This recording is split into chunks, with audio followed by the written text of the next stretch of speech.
গত এক দশকে বিদ্যুৎ জ্বালানি খাতে সক্ষমতা বাড়লেও সংকটও বেড়েছে পাল্লা দিয়ে। বিদ্যুৎ কেন্দ্রের সংখ্যা বেড়েছে, কিন্তু জ্বালানি সরবরাহ, আমদানি নির্ভরতা আর দুর্বল অবকাঠামো এই খাতের বড় সীমাবদ্ধতা। নতুন সরকার যখন দায়িত্বভার নিয়েছে তখন বিদ্যুৎ খাতে বকেয়ার পরিমাণ প্রায় ৪৫,০০০ কোটি টাকা। বিগত সরকারের রেখে যাওয়া বকেয়া ঋণের চাপ, ব্যয়বহুল চুক্তির সাথে জ্বালানি খাতে চোখ রাঙাচ্ছে ইরান যুক্তরাষ্ট্রের যুদ্ধ। মধ্যপ্রাচ্যে সংঘাতের তীব্রতা বাড়লে নেতিবাচক প্রভাব পড়তে পারে দেশের জ্বালানি খাতে। এদিকে আসন্ন গ্রীষ্ম মৌসুমে চাহিদামতো সেচ সুবিধা দিতে নিরবচ্ছিন্ন বিদ্যুৎ সরবরাহকেও রাখতে হচ্ছে বিবেচনায়। এমন বাস্তবতায় সরকারের ১৮০ দিনের পরিকল্পনায় জ্বালানি খাতে আর্থিক সচ্ছলতা ফেরানো সহ গ্যাস সংকট কাটানোই বড় পরীক্ষা। বিশেষজ্ঞরা বলছেন, বিদ্যুৎ খাত সংস্কারে সিস্টেম লস কমানো, চুক্তি পুনর্মূল্যায়ন, আর্থিক স্বচ্ছতা নিশ্চিতে সরকারকে নজর দেওয়া উচিত।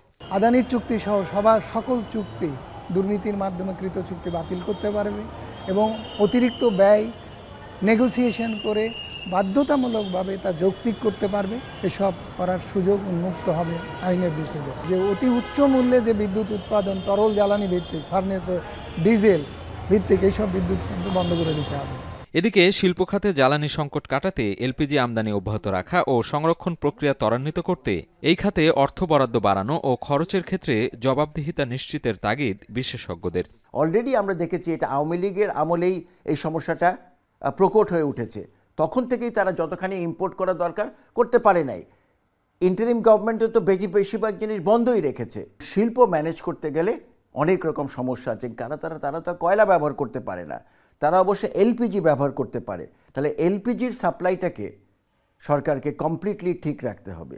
এ প্রসঙ্গে বিদ্যুৎ ও জ্বালানি মন্ত্রী বলেন, অতীতে জ্বালানি খাতে ঋণের দায় না থাকলেও এখন ঋণের বোঝা টানতে হচ্ছে। দায় সত্ত্বেও আপাতত বিদ্যুতের দাম না বাড়ানোর কথাও জানান তিনি। বিদেশি ইম্পোর্টের উপর ডিপেন্ড করবো না, আমি দেশের গ্যাস করবো, এগুলো করা হচ্ছে। আবার যে রিক আনবো, আবার তোমার এক্সপার্ট ম্যান পাওয়ার লাগবে, সেজন্য প্ল্যান করতেছি যে ম্যান পাওয়ারকে ট্রেন করবো আমরা ঠিকমতো। আমরা চেষ্টা করতেছি যাতে একটা উইন উইন সিচুয়েশনের মধ্যে নিয়ে আসতে পারি। দেখা যাক কী হয়, সবার সাথে নেগোসিয়েট করতে হবে। যেসব পাওয়ার স্টেশনগুলো দিয়ে গেছে, এগ্রিমেন্ট করে গেছে, সবরিন গ্যারান্টি দিয়ে গেছে, এগুলোর সাথে নেগোসিয়েট করতে হবে। নেগোসিয়েট করে একটা জায়গায় নিয়ে আসতে হবে আমাকে।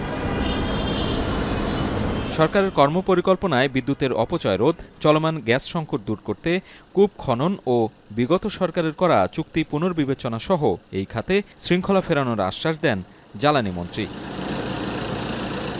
সাজিদ আরাফাত, এখন, ঢাকা।